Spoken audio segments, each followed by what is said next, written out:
Tenses tenses English में एक अहम किरदार अदा करता है। अगर हम टेंसेस नहीं सीख सकते तो हम इंग्लिश भी नहीं बोल सकते। अगर आप तमाम स्टूडेंट्स इंग्लिश बोलना चाहते हैं तो टेंसेस को लाजमी सीखना पड़ेगा, क्योंकि इंग्लिश सीखने के लिए हमें बहुत इम्पॉर्टेंट टेंसेस है जो कि काफ़ी तरह बच्चों को समझ में ज़्यादातर नहीं आते। टेंसेस क्या हैं, कितने होते हैं और उनकी कितनी इकसाम है, उनको किस तरह से सीखा जा सकता है और इसका क्या लेन देन है इंग्लिश के साथ, आज हम इस वीडियो में पढ़ेंगे।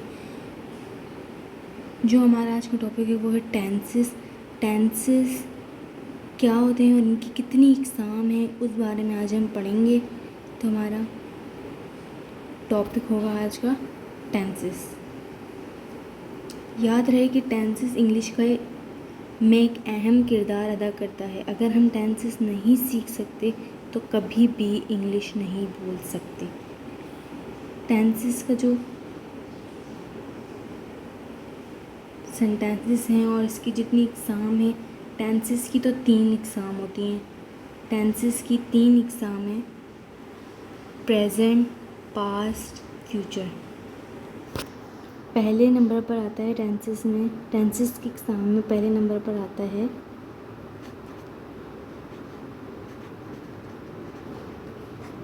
प्रेजेंट, फिर आता है पास्ट, फिर आता है फ्यूचर। टेंसेस में 3 इकसाम हैं। टेंसेस की अपनी 3 इकसाम होती हैं। पहली है प्रेजेंट, दूसरी पास्ट, तीसरी future. Present tense, past tense and future tense. अब टेंसेस की तो 3 इकसाम है, लेकिन जो टेंसेस की जो एग्ज़ाम है उनकी भी एग्ज़ाम होती हैं। जैसे कि प्रेजेंट टेंस है तो इसकी एग्ज़ाम और भी हैं 4। पास्ट टेंस है तो इसकी भी 4 और एग्ज़ाम हैं, और अगर फ्यूचर है तो उसकी 4 और एग्ज़ाम है। तो टेंसेस की एग्ज़ाम जो है वो प्रेजेंट, पास्ट, फ्यूचर टेंसेस हैं। अब जो प्रेजेंट टेंसेस की एग्ज़ाम में जो प्रेजेंट टेंस है, जो कि टेंसेस का है एग्ज़ाम, तो प्रेजेंट टेंस की अपनी भी 4 एग्ज़ाम होती हैं। पहले नंबर पर टेंसेस में जो फर्स्ट नंबर पर आता है वो है प्रेजेंट। प्रेजेंट की जो 4 एग्जाम्पल और जो उनकी एग्ज़ाम होती हैं वो हैं प्रेजेंट सिंपल, जिसे हम प्रेजेंट इंडेफिनिट भी बोलते हैं। इनके पहले हम लिख लेते हैं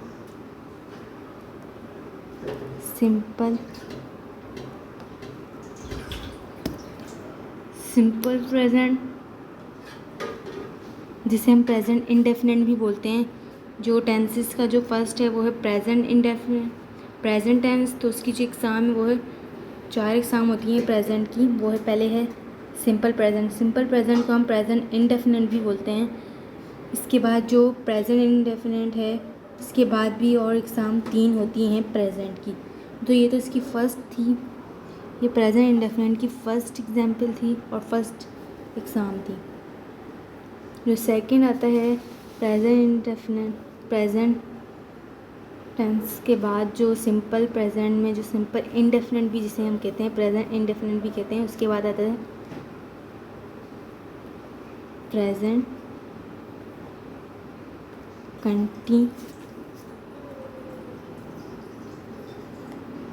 कंटिन्यूस। सिंपल प्रेजेंट के बाद आता है प्रेजेंट कंटिन्यूस। सेकंड नंबर पर प्रेजेंट की एग्ज़ाम है प्रेजेंट कंटिन्यूस। थर्ड नंबर पर प्रेजेंट की एग्ज़ाम है प्रेजेंट परफेक्ट। थर्ड नंबर पर प्रेजेंट टेंसेस की एग्ज़ाम पर आता है प्रेजेंट परफेक्ट। छोटी क्लासेस में पहले हम सीखते हैं सिंपल प्रेजेंट, प्रेजेंट कंटिन्यूस और प्रेजेंट परफेक्ट। सिंपल प्रेजेंट को प्रेजेंट इंडेफिनिट भी कहते हैं, जो मैं यहाँ ऊपर लिख लेती हूँ। प्रेजेंट इंडेफिनेट भी कहते हैं। जो हमारा सिंपल प्रेजेंट है उसको हम प्रेजेंट इंडेफिनेट भी कहते हैं और सिंपल प्रेजेंट भी कहते हैं, प्रेजेंट कंटिन्यूस और प्रेजेंट परफेक्ट। छोटी क्लास में पहले simple present, present continuous, present perfect पढ़ाते हैं। जब आप बड़ी क्लास में आ जाते हैं, बड़े लेवल पर आते हैं, तो फिर आपको पढ़ाते हैं इसकी चौथी एग्ज़ाम, वो है ऐसे present perfect continuous, present perfect continuous, present perfect continuous. जब आप फाइव के बाद जब 6, 7, 8 में आते हैं तो आपको प्रेजेंट परफेक्ट कंटिन्यूस भी पढ़ाया जाता है। इसकी 3 और एग्ज़ाम के साथ आपको चौथी एग्ज़ाम प्रेजेंट परफेक्ट कंटिन्यूस भी पढ़ाया जाता है। Simple present, present continuous, present perfect और present perfect continuous present tenses की 4 एग्ज़ाम होती हैं। ठीक है, जो टेंसेस है उसकी तो 3 एग्ज़ाम होती हैं, वो है प्रेजेंट, पास्ट और फ्यूचर। जो पास्ट है, प्रेजेंट इंडेफिनिट के बाद आता है पास्ट टेंस। इसकी भी 4 ही एग्ज़ाम होती हैं। इसकी भी 4 एग्ज़ाम होती हैं। पहली है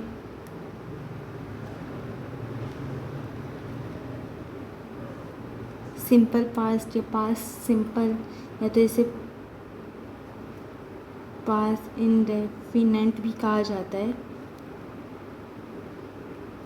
पास्ट इंडेफिनेट भी कहा जाता है। दोनों नाम ले सकते हैं, पास्ट सिंपल, लेकिन जब आप बड़े उस पर आ जाते हैं 6, 7, 8 तो इसे पास्ट इंडेफिनेट करके पुकारा जाता है, इसे पास्ट इंडेफिनेट कहा जाता है।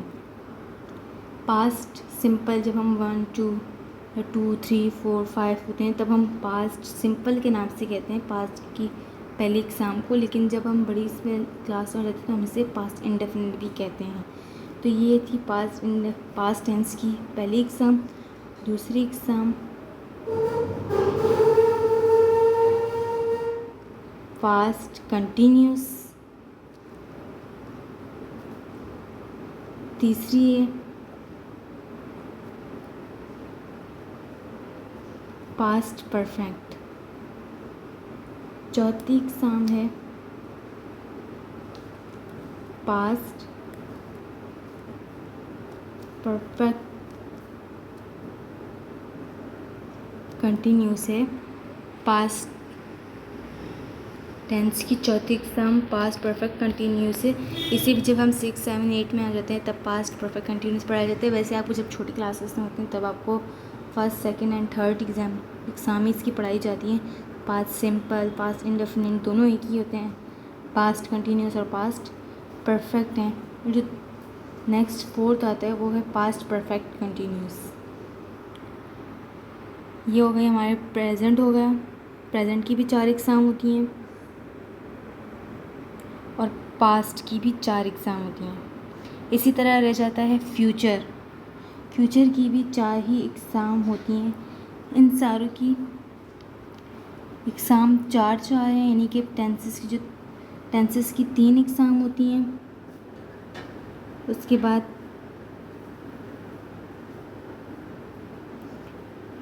इनकी अपनी 4 एग्ज़ाम होती हैं। जैसे फ्यूचर है, उसकी जो पहली एग्ज़ाम है वो है सिंपल फ्यूचर।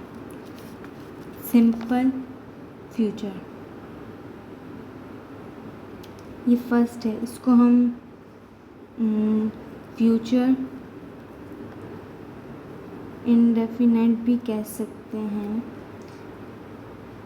जिस तरह हम सिंपल फ्यूचर कहते हैं इस तरह हम फ्यूचर इंडेफिनेट भी कह सकते हैं। जब आप बड़े उसमें आ जाते हैं 6, 7 तो आप इंडेफिनेट में भी पढ़ना शुरू कर देते हैं। तो इसकी जो सेकंड है एग्ज़ाम वो है future continuous. Future continuous. Third पर है फ्यूचर परफेक्ट। फोर्थ पर आ जाता है future continuous. Future continuous. Future की अपनी 4 इकसाम होती हैं, सिंपल फ्यूचर या future indefinite, future continuous, future perfect, future perfect. इसमें मैं परफेक्ट लिखना मिस कर दिया मैंने, इधर परफेक्ट आ जाता है। Simple, perfect, continuous. ठीक है। टेंसेस की अपनी 3 ही इकसाम होती हैं, प्रेजेंट, पास्ट, फ्यूचर। फिर प्रेजेंट, पास्ट, फ्यूचर की भी 4 इकसाम होती हैं, प्रेजेंट इंडेफिनिट, प्रेजेंट सिंपल, दोनों एक ही हैं, present continuous, present perfect continuous. इसी तरह पास्ट और फ्यूचर की भी हैं। ये थी टेंसेस की इकसाम।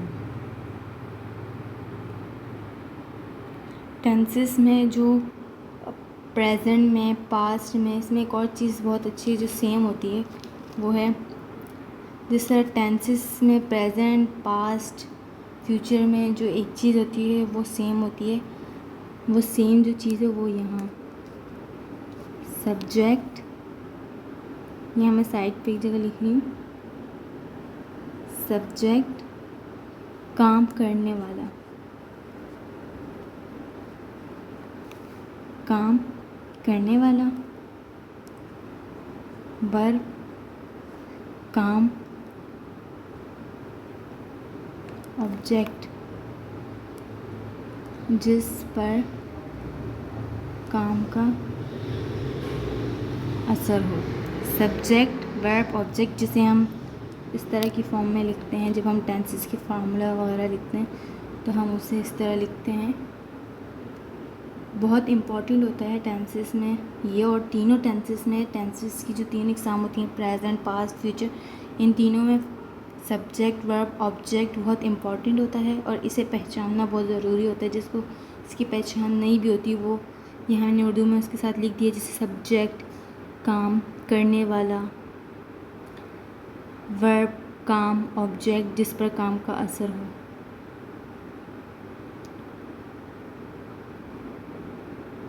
टेंसेस में पहचानना बहुत अभी इजी हो जाएगा आप लोगों के लिए, क्योंकि इसमें साथ मैंने उर्दू में भी लिख दिया है। जिस तरह सब्जेक्ट यानी कि जो बंदा काम कर रहा हो, जैसे नाम आ जाए, अली, वो, उसने, इस तरह के जो होते हैं वो काम करने वाले में आ जाते हैं, सब्जेक्ट में आ जाते हैं। काम यानी कि जो भी आप काम कर रहे हो, वो लिख रहा है, वो खा रहा है, वो एक काम में आ गया।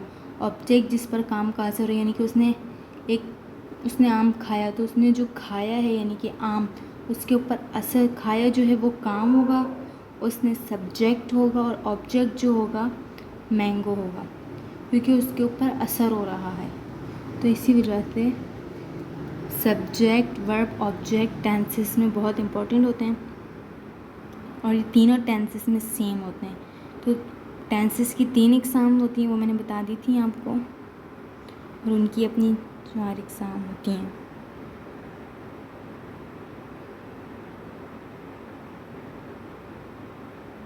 ठीक है।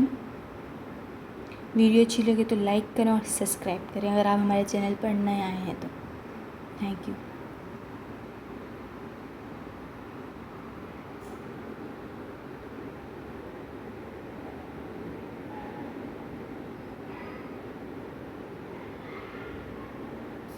ये हमारे सेक्शन का पार्ट 1 था। इस तरह की और वीडियोस देखने के लिए हमारा चैनल सब्सक्राइब करें, ताकि आपके पास हमारे टेंसेस की जो एग्ज़ाम है उनकी भी मैं वीडियोस बनाऊँगी, और ताकि वो आप तक पहुंच सकें, तो सब्सक्राइब ज़रूर करें।